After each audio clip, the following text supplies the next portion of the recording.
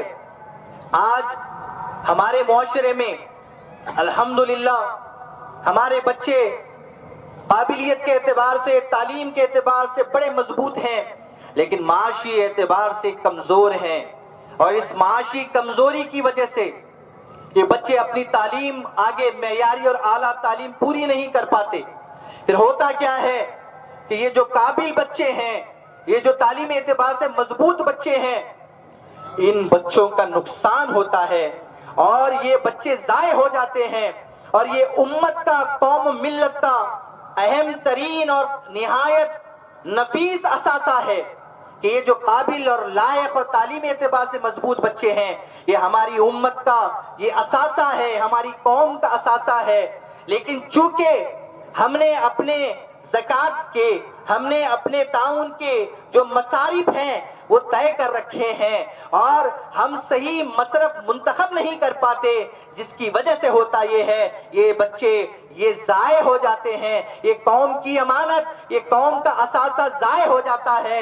وہ بچہ یہ قوم کا اثاثہ آپ دیکھیں تو کہیں ہوٹلوں میں ٹیبل صاف کرتا ہوا دکھائی دیتا ہے، کہیں کارخانوں میں مزدوری کرتا ہوا دکھائی دیتا ہے، کہیں بازاروں میں بنڈیاں لگاتا ہوا دکھائی دیتا ہے، اور کہیں حمالی کرتا ہوا دکھائی دیتا ہے۔ ارے یہ قوم کی امانت اور سرمایہ تھا، لیکن اسے امت کی طرف سے مدد نہیں ملی، اسے زکوٰۃ نہیں ملی، اسے تعاون نہیں ملا، لہذا اس نے تعلیم کو چھوڑ دیا اور یہ امت کا اثاثہ برباد ہو کر رہ گیا۔